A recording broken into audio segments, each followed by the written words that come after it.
cup at a time. Yeah, this is tea time. Yeah, making a difference. One cup at a time. Tea time. So be sure to grab your tea, grab a seat, and tune in to Miss Liz. Tea time. Making a difference. One cup at a time. Tea time, yeah. Tea time.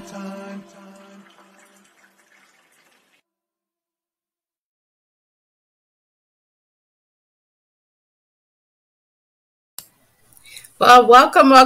It is tea time with Miss Liz again, and we are here with evening tea. So if you are home and it is evening, wherever you are tuning in, please grab your tea, grab your hot beverage, and tune in and get your questions and comments ready. And let's support the incredible guest that I have joining me tonight on Tea Time. Tonight I have an incredible producer, director, and author from Hollywood, veteran from Hollywood, who will be sharing on Time Out children's books. So a little bit on Rachel Nee Hall and the disclaimer, and then we will jump in and serve and spill the TEA tonight on Tea Time with Miss Liz. Disclaimer for Miss Liz's Tea Times live show. Miss Liz is going live myself using StreamYard. Before leaving a comment, please grant StreamYard permission to see your name at StreamYard.com. Please be advised that the content brought forward to any of my Tea Time shows hosted by myself, Miss Liz, is always brought forward in good faith. However, may bring forth dialogue and opinions that are not representative of my platform. The facts and information are perceived to be accurate at the given time of airing. All Tea Time guests and audience participation are responsible for using their good judgment in taking any action that may relate to the discussion. The content brought forward may include discussions of for some where they may be emotionally at risk. It is significant to know that this show is engaging in discussion, forms only to offer and inspire awareness and connection, and is not providing therapeutical advice. If you have any questions about this disclaimer or the panelist discussion, you may freely contact me, Miss Liz, through my email at bookingmissliz@gmail.com. Moving forward, should you choose to voluntarily participate in the show in any aspect, I myself, Miss Liz, welcomes you. Should you decide that the show at this time is not made for you, I will see you at a future show at a later date. And now I'm going to bring up the incredible Rachel Nee Hall, and I'm going to introduce her. Welcome, Rachel. Thank you, Liz. Thank you so much for having me. Now, it's when you mentioned hot beverage, I thought to myself, no, not here, because it's about 100 degrees in Los Angeles. So I think I'll stick with iced tea if that's okay. Well, iced tea is good, right? The iced tea and Long Island iced tea is good. Any kind of tea is good. Yes. But we really don't need to have any drinks right now because it is hot here too in Canada. So, Rachel, I really want to thank you for joining me. So a little bit to the viewers and listeners out there. I'm just going to read a little intro of Rachel, and then we will get into these incredible books called Time Out. So Rachel Nee Hall is a veteran director and producer of Hollywood. As a member of the Director Guild of America for nearly 20 years, Rachel has directed and produced countless television shows, including Dr. Phil, Entertainment Tonight, The New Ricky Lake Show, The Doctors, and Ilana. It's a tough one. That's a hard one, right? That's a tongue twister. And Fix My Life for the Oprah Winfrey Network. Rachel also spent a decade in front of the cameras, honoring her writing and producing skills as a news anchor, reporter, and producer for CBS owned and operated news stations across the country. Incredible bio. If you'd like to know more on Rachel, you can check out her full bio on Miss Liz's Tea Times Facebook page or my link page. So Rachel, now it's your turn. I'm giving the floor to you. So how did it all start, and what are these Time Out books? Well, the Time Out books were actually a fruition of a personal experience that I had. I had an acquaintance whose husband was incarcerated for a time, and she had two youngish children who she wanted to bring into prison to see the father, but she could only bring one in at a time. So she asked if I could come along, and so we drove, and when we got there, she was able to take one child in. So I sat with the other child. He happened to be a younger boy. I'm going to say maybe he was 7. Oh, wow. And at the most, maybe even younger. Enough to know something's not normal. And, it's hard, I think, to really open the floor and have clear communication when you're in it. Because undoubtedly, I am not going to speak for this particular woman, but undoubtedly a person is going to feel some anger, some resentment toward the spouse, shame, confusion, all these emotions. And so it's really hard to find the words that are perhaps not pejorative, perhaps that aren't, over the, too sophisticated. And yet 1 in 12 or some 6 million American children under the age of 18 have had a parent incarcerated. Wow. So that could mean jail, prison, other just, out of the home, and, could be a halfway house where they can't be, accessed, lots of things. But that's a lot of lives that are impacted by something that they had nothing to do with. Exactly. And that is the plight of a child, isn't it? Yeah. We have untold power, whether we like it or not, over their emotional development, their emotional health. So getting back to why I wrote the book, the friend of mine was gone for probably 30 minutes. And I remember this uncomfortable, and I knew this child pretty well. I wasn't a stranger. And I tried to open up the conversation. How are you feeling? Is this upsetting? All these things that were not working, by the way. I could just see this happening. Because he undoubtedly had all the feelings that I thought perhaps a spouse would have about a person who is incarcerated. Pissed off. I don't get it. What did you do? Why am I being impacted? So understandably angry. So I'm thinking, I'm kind of looking around, there are a couple of People magazines and some things around, people left behind a book. And I'm like, is there a pamphlet to guide somebody on how to talk to a child around this age? And there wasn't. And I was like, well, there sure should be. And I actually did use the timeout. It's obviously a parent technique. The timeout strategy or, example analogy with him. And I said, gosh, it's really hard when people do things where they just need time to sit back and, like a timeout, right? Like you probably have a timeout. I loved it. I love the name timeout. Like, we all need timeouts. Listen, Liz, it wasn't a genius idea. It was, a need that obviously needed to be filled. And because I told a friend about this, I said, gosh, it was just so uncomfortable. And I wanted to say something wise and comforting and something that would make him feel better. And I just, so, of course I came home and Googled and saw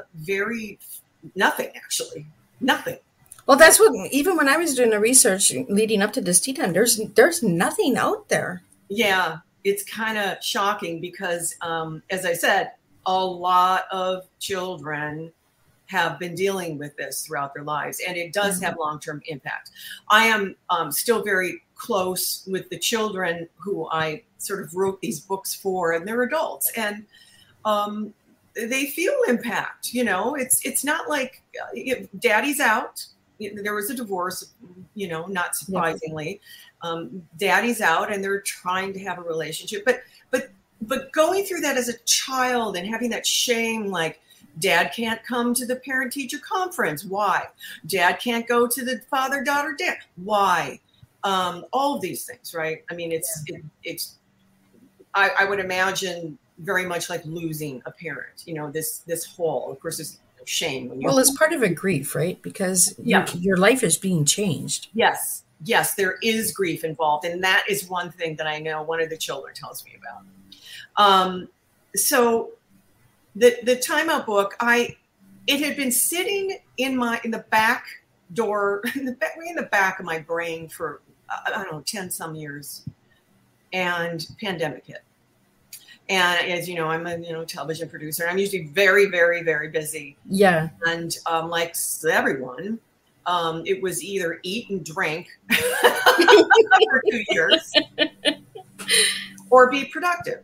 And so I thought, good golly, I'm going to just see if I can do this. And thankfully, a publisher had heard about my idea and said, yes, let's do this. So it wasn't a self-publish or anything. So that was a beautiful gift. But I did consult with many experts, judges, therapists, psychiatrists, psychologists, social workers, and people that had gone through this experience. And so I wrote the stories to where I thought I would want to read this to my child if I were in this situation. And it passed muster. So I feel really confident that it's a healthy and it's not a harmful. It's very, it's written for the mind of a 3 to 6-year-old who wants to just be taken out of their current situation. So we're not talking about them. We are sharing a story about a bunny, or a sea otter who's gone through this, or a puppy. And it's just from what I can tell is really, really, really helpful in speaking to these children and letting them know that it's okay to be sad. It's okay to miss the parent or the father or the mother. I have a mama's timeout. I have a peanuts timeout, and that's for a sibling or a cousin or somebody who's, not necessarily a parental figure, but is important in their lives. Yeah. And I made them, very specific for those particular needs.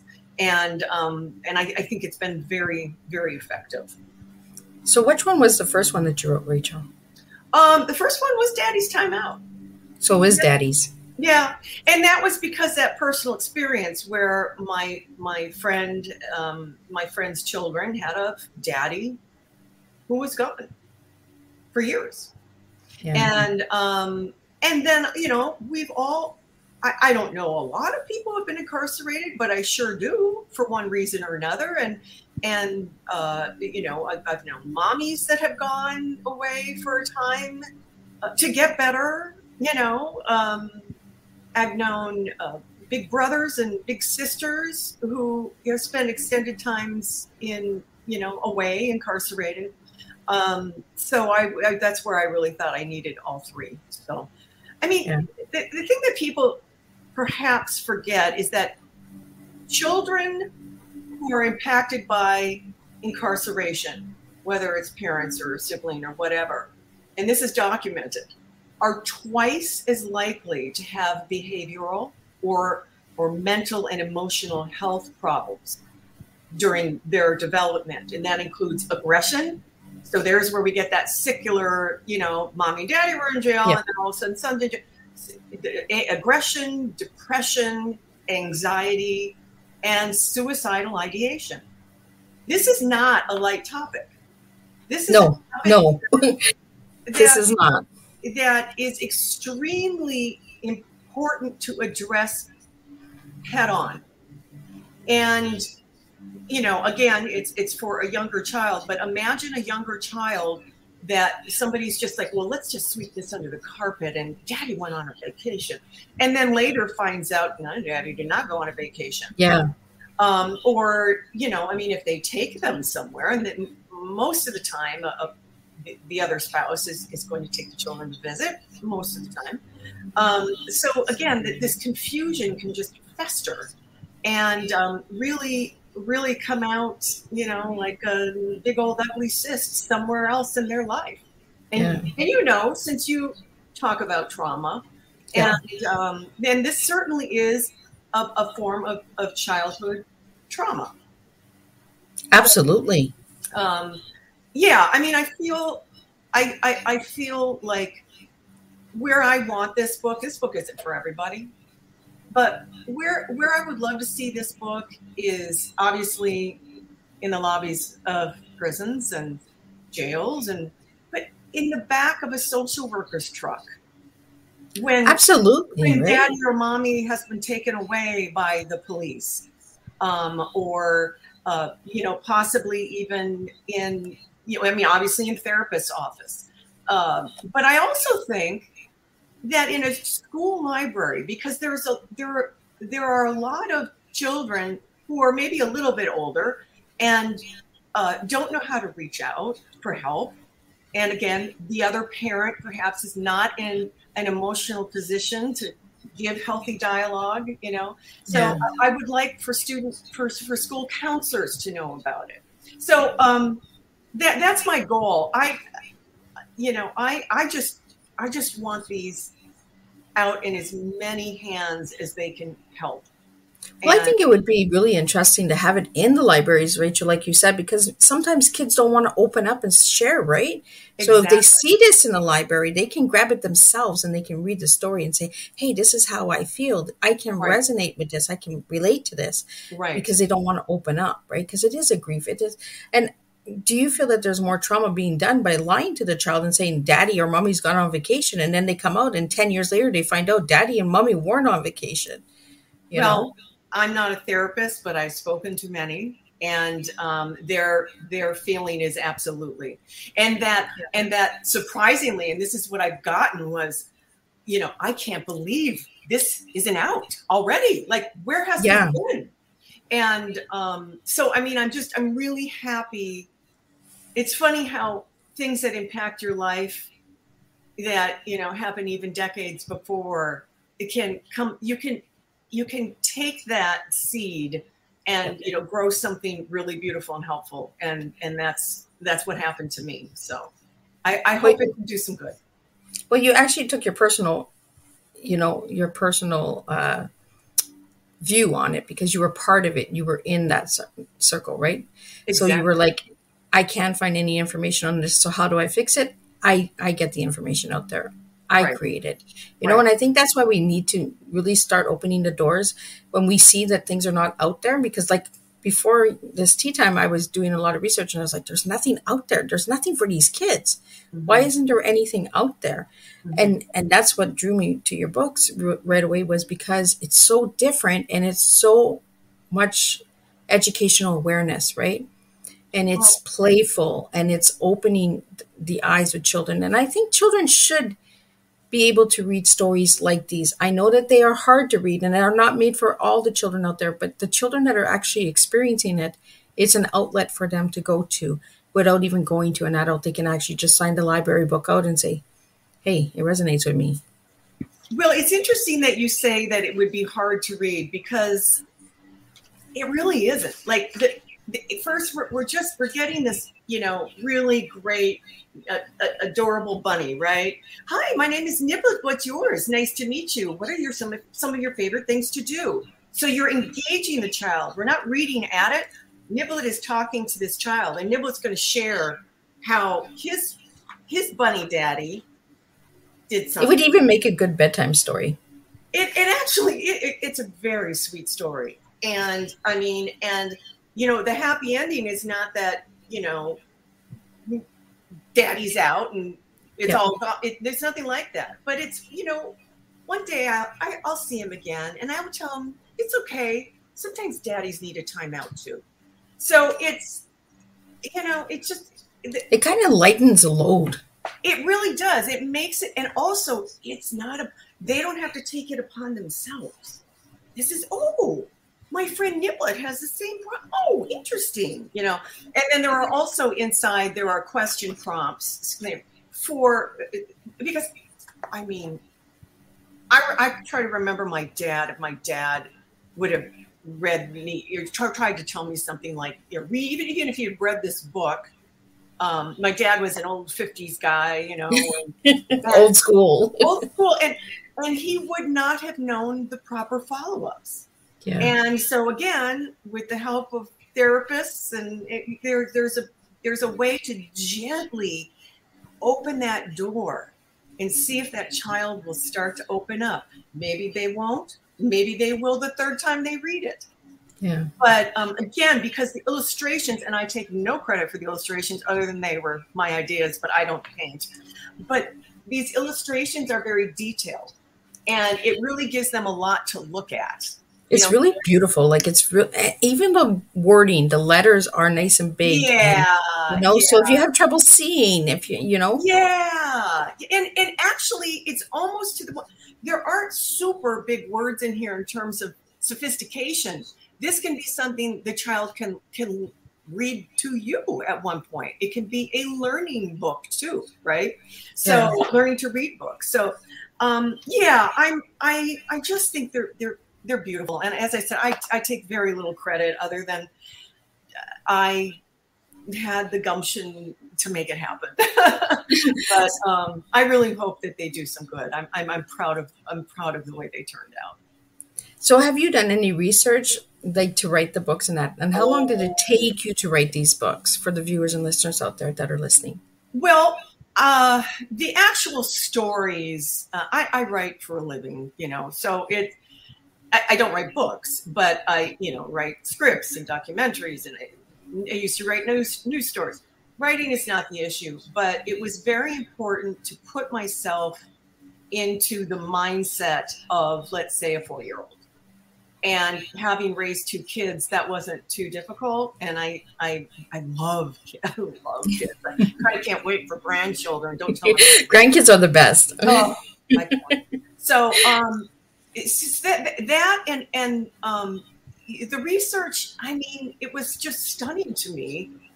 I think that how many people the research and the statistics regarding the amount of children who are impacted, and particularly the amount of children of color, Native American, African American. I mean, it's exponentially.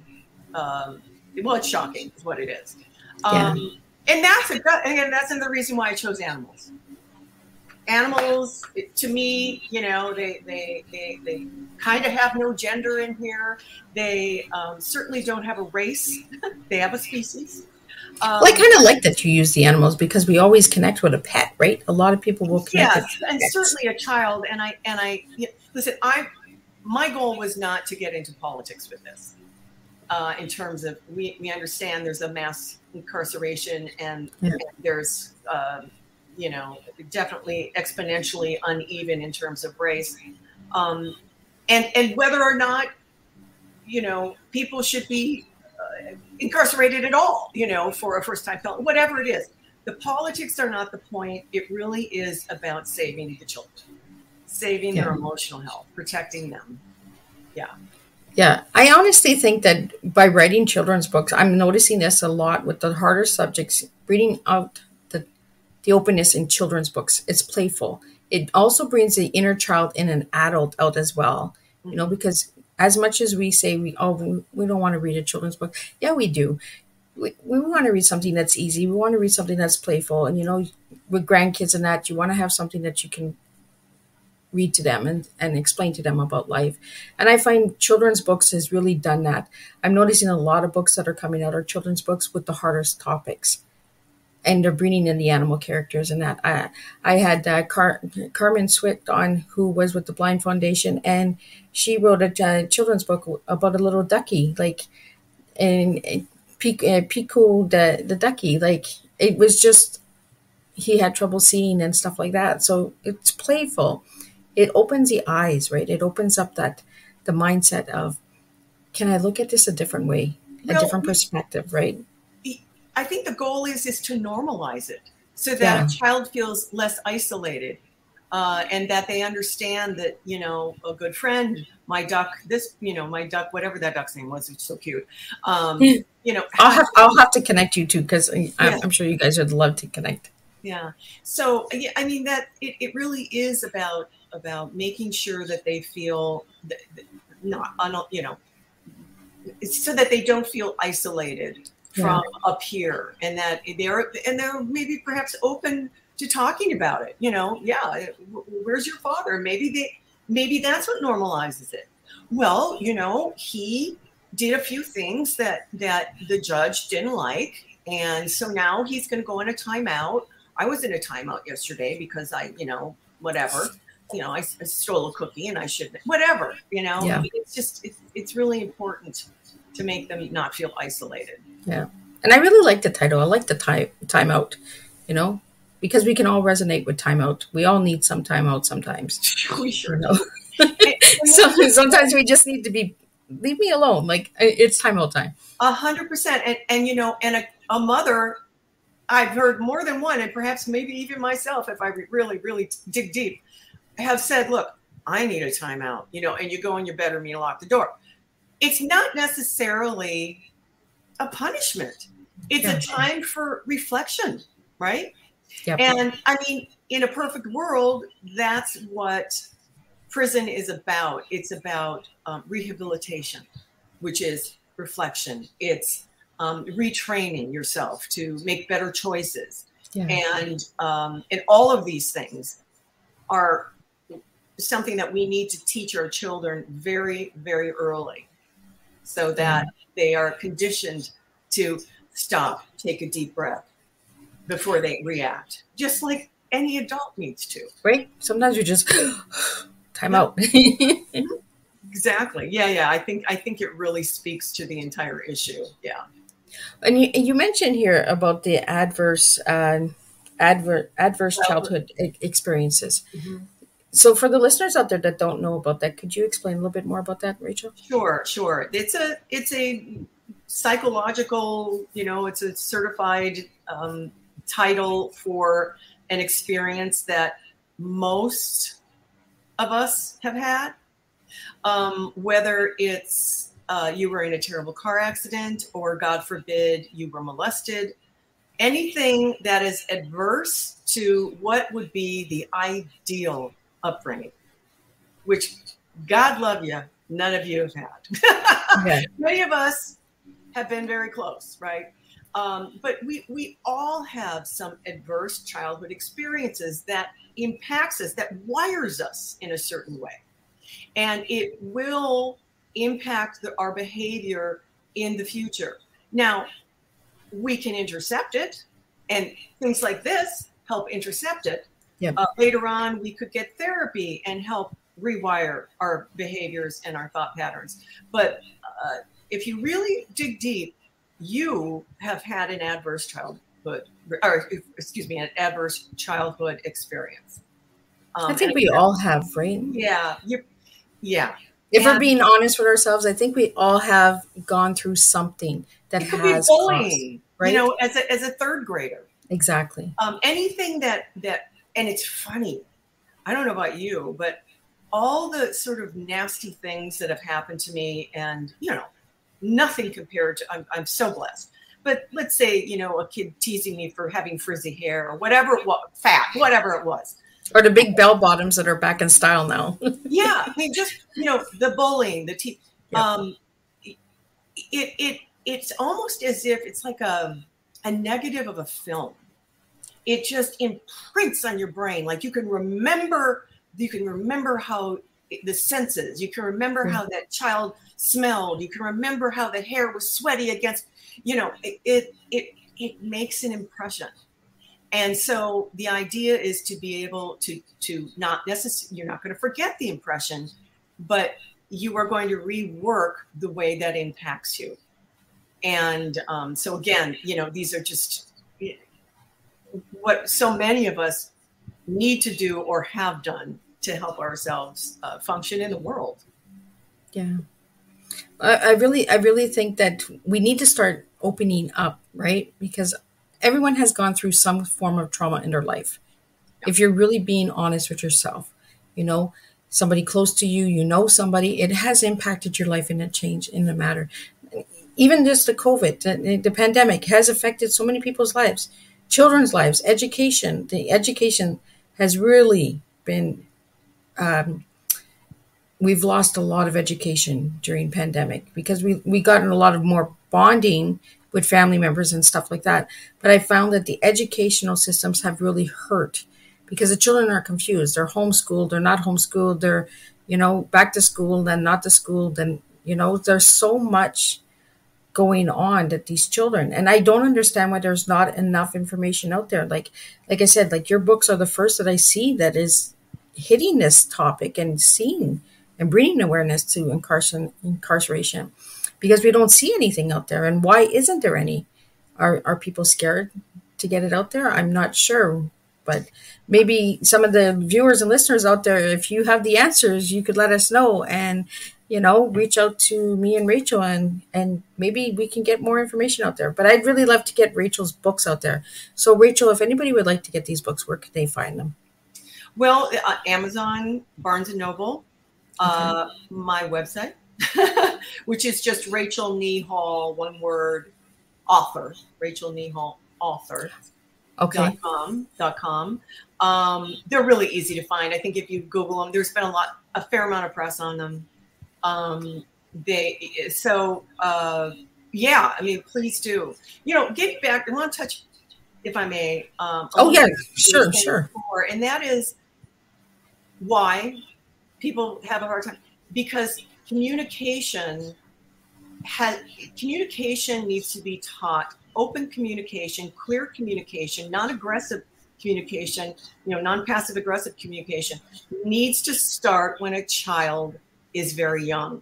Yeah. And they're learning from a parent who may have a broken sense of communication. Nobody likes to have a difficult conversation. Yeah. But that is the only way that we can all grow. And also, I might add, not injure each other. Because even a parent who, perhaps the child has this somewhat idyllic life because the parent wants to protect them. But since the parent has not dealt with their trauma, they are, via osmosis, whether they mean to or not, impacting that child. And it can't be just like, I can't deal with this right now. I don't want to talk to it. That's where you create an emotionally intelligent person. Okay, to be book learned is one thing, but what will get you farther in life is to be emotionally intelligent, and that is learned. Yep. That is modeled, and it takes repetition. Yeah, absolutely. And it may seem corny, you know. You're going to sit down at the maybe your ritual is, you know, we have dinner at 5:00, and we go around and we talk about our day. And of course, kids are going to go like, "Oh, I don't do this," but you got to stay on it. Yeah, right? You have to let them know that you are the safe set of ears. And so again, it's really important to know how to react to a kid who might say something very troubling to you. Could be, well, I hate school and I'm going to drop out. You know, it's not, you can't be reactive. Yeah. You have to be very engaged and help them come to the realization that maybe that's not the best idea. And that's where I find a lot of parents make a mistake. They tend to tell their children what to do instead of, number one, modeling the best behavior, and number two, letting them come to the decision themselves that, I wonder, have you thought about approaching it this way? And so, again, it's all about communication. And right.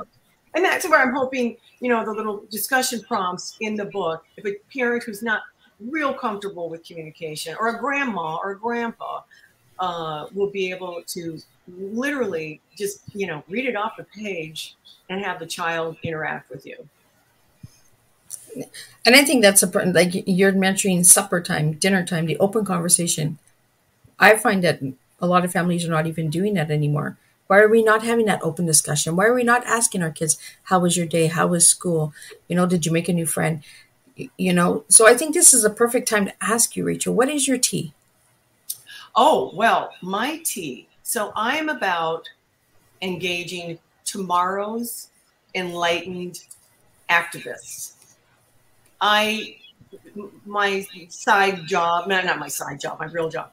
I do as much activism as I can via media, so documentaries, and I've tried to really make sure that my children understand that it's our duty.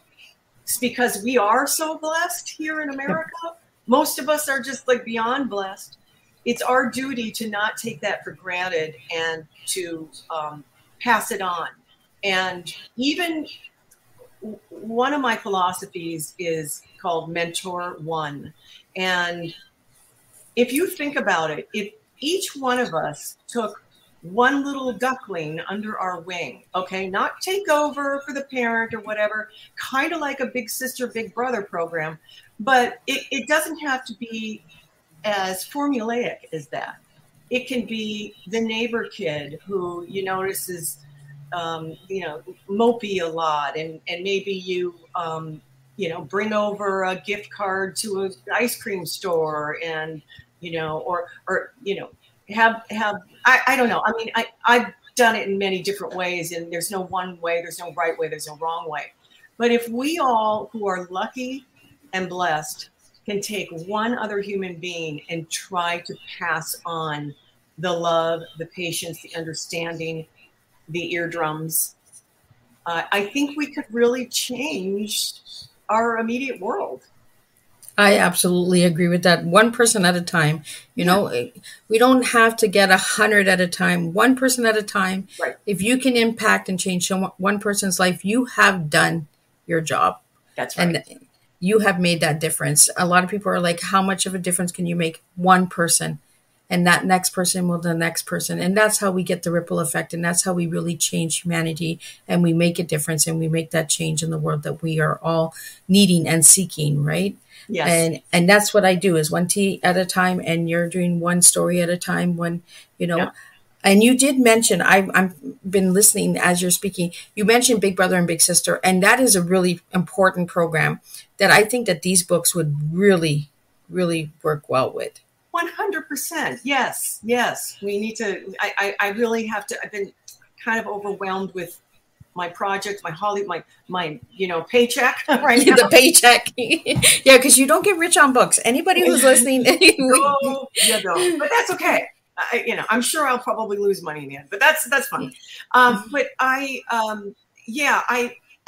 sorry, I forgot where I was going. I got stuck on my page. So the fact that I've been so busy, I haven't had a chance to really reach out. So if anybody out there wants to help, goodness of your heart, contact Big Brother Specific, contact the, social networks of Canada. I don't know anybody in Canada, for example. Please do. And I know my publisher will offer a deal to these bulk sales, to just get this book out there. So you don't necessarily have to buy 30 copies off of Amazon. We can contact us, and we will contact the publisher, and they can help with those sorts of things too. So, but yeah, that's the goal. It takes a village, people. It does. It really does. And it only takes that one person, to get the ripple going. Drop that one little drop and then just keep it going. And these books could be anywhere. They can be in hospitals. They can be in counselors' offices. They could be in services. They could be at events, community events that have children around. Sometimes a book is good to read when a parent's listening to a band playing music. The kid wants to tune out and read a book. It's a time to break the ice. Another thing these books do are teach empathy. And so you could read this to a child who doesn't have a parent incarcerated, but they are going to learn about that. And so that one day when, the new neighbor comes by and tells them the story, it's about empathy too, right? Yeah. So they really kind of are for every child, because every child needs to learn empathy. Well, that's what I'm saying. Like, you don't even have to be going through it, right? Your parents don't even have to be incarcerated. You might have a friend that they're wondering why their dad comes in and out and their mom comes in, and the child doesn't know how to tell their friend, well, you know what, daddy's in jail or mommy, you know. Right. So these books would actually help other children as well, because I find that having friends, sometimes they have a hard time understanding the situation that their friend is in. So this would open that avenue as well and say, oh, I understand why he's so moody, or why she's so moody, or why she can't play, or why they move so often, you know, like the patterns. They would understand the patterns and cycles. Yes. Yeah, and incredible. And I love the characters' names, like Nibbit and, like, you know, and Peanut. I love Peanut. Like, anybody who loves peanuts, come on, it's easy. It's flowing and it's fun and that. Right. And again, every word was carefully chosen. Not only the names and the characters, but every word, you know, in here is meant to not be judgmental, not necessarily, you know, be gender specific, you know, all. So it was a labor of love, for sure. Absolutely. Yeah. I want to get into, before we wrap up your tea time, Rachel, I want to get into a little bit of the stuff that you're doing. You have your production company, Silky Pants. If you could share with the viewers and listeners what Silky Pants is all about. Sure. Well, Silky Pants Productions is something that I started about, 10 years ago. And what my mission is to bring innovative television programming to whomever wants to tell a story. Right now, I happen to be working on a show for OWN, the Oprah Winfrey Network, and then I'm moving to another show for ABC, and on. But my love is to tell these individual stories for my clients. I've done a couple of documentaries, and I've done web series for people, and so. I'm kind of specialized in terms of I love to tell stories, and people who have great stories don't necessarily know how to share them, and so that's where my expertise comes in. So you said it's been running for 10 years, Silky Pants Productions? Yeah. Wow. So a whole decade. Yeah, and I have a website, Silky Pants Productions. Plural.com, where I have a list of, clients, and I've worked with, Academy Award winning actors and directors, and, worked with a lot, I've had a very blessed career. Yeah. So if anybody is curious, or even, has, questions about, hey, what does it take if I've got this great story, could I make a mini documentary? I just produced a mini documentary also during COVID. It was busy, so good for me. And regarding trafficking, and I took a story about a Hispanic woman who got tricked into coming to New York for a job. She was a young teen, probably 17, if I recall, and got tricked into coming to New York for this great life, and then immediately became a sex slave. And it took her years, because they threaten you. You learn so much about the predicament, if it's told right, in a 3-minute documentary. And I've won many awards throughout the world for it. So it can be done. So if anybody would like to reach out to you, Rachel, to have you on their show, how could they reach out to you? You can email me at rachel@silkypantsproductions.com. And so that's where you can get in touch with me, and I look forward to connecting for sure. So Rachel, a little bit on your Hollywood life. You're a veteran of Hollywood. So you said over 30 years. So what was your biggest impact in all those 30 years of working with all these incredible people? I took from almost every job something with me, a lesson that I've learned. It can also be it could have had a negative impact, and that's still a valuable lesson. I know what I don't want to do. I know how I won't treat people. And honestly, I've had people who have just been horrific to work for, to people that I consider, very dear close friends, even though it was a work relationship. It's run the gamut. So how it's impacted me is, again, how I want to treat people and how I want to be a leader. The best way to be a leader is not through fear. It is through trust and respect and a good laugh and maybe a little teasing. So I think what I took from all these years, including when I was a news anchor and reporter, was how I wanted to lead and how I wanted to treat people with respect. And I think that is something that I can honestly say I'm still working on it, but I have achieved. And I'm really proud of the way that I interact with people. Wow. Thank you so much, Rachel, for sharing that. I was always curious, like how much of an impact, by working with all these people, because it is a busy life. Producing, directing is a busy life. You are on the go all the time. There's a lot of things in behind the scenes that people don't see, right? Yes. So they're like, oh, it's so easy. No, it's not easy. There's a lot of work behind it, right? Yeah, and I think there's a lot of mystery, like they say, producer, what does that mean exactly? Well, the truth is there are like 10 kinds of producers. There's the producer that manages money. There's the producer that just puts people together. There's the producer that's boots on the ground, making sure everybody shows up on the set. There's the producer that, writes and edits. So there's like all sorts of producers. I do several of those roles, but not all of them. So that's one thing that people are kind of unclear. And also directing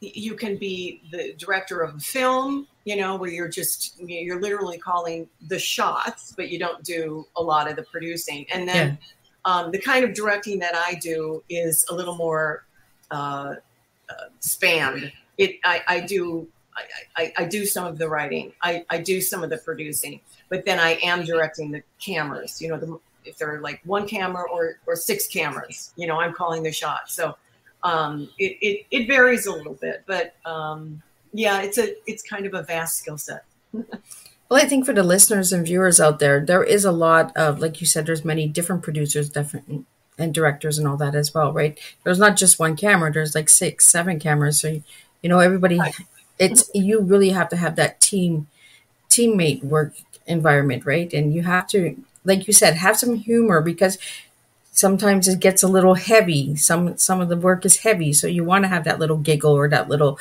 I'm going to poke on that person today, little pills boy, like a little ooh, and let's get on and carry on, So I think one of the things I've learned that could be implemented in like everyday life is that, when you're working on something, people tend to be like, it's all about this. And if I fail at this, the whole, world's going to blow up.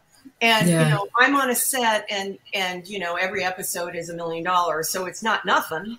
But when I see the people like panicking and freaking out around me, I go, people, this is television. This is not life or death. This is television. We are going to be okay. and that's, just a daughter in school who's stressed out because she failed the test. This is not your entire life. Okay? Yeah. This is one thing. You're going to survive. It's up to you. You're going to. You need a timeout. You need a timeout. Where's that Long Island iced tea, Liz? I don't know, but it's we could use one. We could really use one. So, Rachel, if you'd like to show the books, I'd love to see the covers of each of them so that the viewers can see that. Yeah. For all of the audio listeners that are out there, all of the information will be in the description, so you can see all of this incredible stuff. Go out and grab a book. And, you know, Christmas is coming around the corner. Get some early Christmas gift shopping and get some books for the kids for Christmas time. Yeah. You know, I know we shouldn't be speaking about Christmas. We haven't even gotten to July yet. But, you know, sometimes there are those early shoppers out there that start in June to buy Christmas gifts. So, and they're incredible. They're truly incredible, Rachel. Like the covers are, thank you, like really beautiful. And the colors inside are so vibrant and playful too. And they're nice characters. Like they're not like, they're beautifully. I hired this lovely Russian painter to do these. Oh, wow. And very talented. But that was the idea. And also they have the big trend now, because I think it's inexpensive, is to do these computer graphic books. No offense to anybody who has those computer graphic books, but they freak me out. I find them really hard to follow. I just don't like to look at those kinds of drawings. It's personal. People are probably used to it, but that's why I really, really went for the beautiful hand-painted detail of these books. I'm really just... and I like that they're pet-friendly, like a bunny, you know, and a puppy, and they're playful. And an otter, one of my favorites. Oh, that's an otter. I never even realized that was an otter. Yeah, that's an otter. Yeah, so... and otters are known for holding each other and holding hands like that, you know? Yes, and this is named, but his name is Butters. Oh. And I actually named him after a Butters in my life who recently passed. So anyway, yeah, thank you. I love Mama. See, Mama's she took a fish she probably shouldn't have taken, but she just needed to, right? Yeah. Sometimes so she needed a timeout. Sometimes we do things because our children are hungry. Right. Yeah. And we do things that we might not normally do. So there's just no shame. It's not like, oh, she stole something. But I think that's something that we should talk about, Rachel, is because a lot of people that are incarcerated maybe shouldn't be incarcerated, you know? I tried to stay away from the politics of this, but I think for the adults who get these books, I think that's an interesting conversation to have. Right. And also, as we know, there are many unjustly incarcerated people who had a bad trial, and with some of the research that I got for this book was going to the Sentencing Project, and where they take as close account of who's in jail, what their demographic is, those who have been wrongfully committed, all sorts of things like that. So, I mean, you can jump in that hole and be there a while if you really want to find out some information. Yeah. Now, do you think that these books would help after the incarceration? Absolutely. Absolutely. It's never too late to be educated. It's never too late to broach an uncomfortable subject, a difficult conversation. That's what adult therapy is about, right? Right. We deal with it as children, so now we go, and so absolutely, and and it could be that your 14-year-old is reading it to the 5-year-old, but the 14-year-old is getting a little something. Yeah. Is it geared for a 14-year-old? No, but does it make you think about empathy and understanding and acceptance and the realization that this is not your fault. None of this is your fault. Your mommy and daddy or big brother love you. They didn't leave because they don't love you. Yeah. So, yeah, I think so. So, Rachel, do you have any plans to turn these into an animation children's show? Well, funny you mentioned. Or am I? Well, here's the thing. So I told you I worked with a lot of therapists, and they have talked to me about expanding the whole notion of adverse child reaction. adverse child experience. And so I think the idea is to continue with some more topics, Okay. and then yes, perhaps get these animated. Mm-hmm.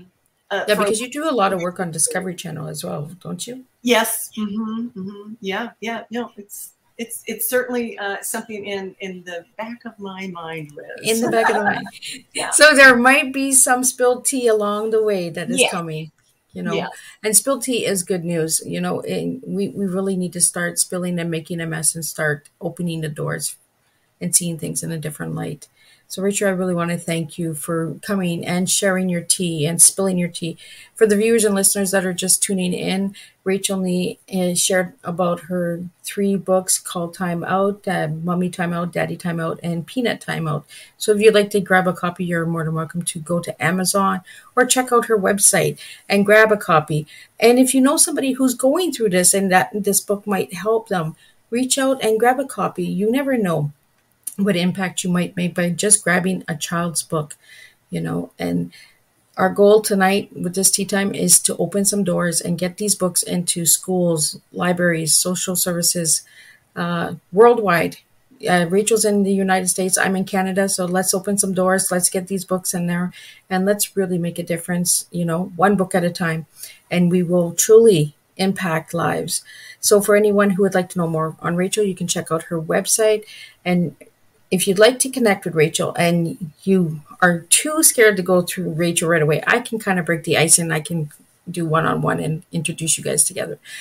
Rachel, again, thank you for joining me tonight on Tea Time. And thank you for bringing awareness to a subject that really needs awareness on. And for anybody who is out there and has any awareness on incarceration and or information that you would like to share with Rachel, reach out and share that with her as well. And I can't wait to see what you have in the back here, because I know it'll be incredible because you have done some really incredible work.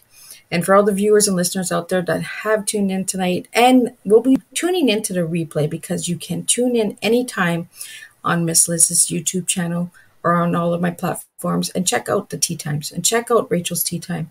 And for the children out there, if you want a book called Time Out, let your mommy and daddy know, it's okay to ask for a book if you want a book to understand for yourself. Sometimes children have a hard time asking, and you little ones out there, you can say, hey, I want that book for my birthday, or I want it for Christmas. There's always a way to get these books out there. So again, for any of the social workers out there, children's services out there, hospitals, medical practitioners, hospitals, anything that is out there, if you can make a difference by getting this book into your service or in your area, we would really appreciate it. And Rachel would love to connect with you and get those books there for you. So again, Rachel, thank you so much for Tea Time. And thank you to all the viewers. And I will see you in July with 5 new incredible Tea Times with 5 incredible subjects to open up the awareness. And we will spill the TEA. So again, Rachel, thank you so much for Tea Time tonight. Thank you, Liz. I really appreciate it.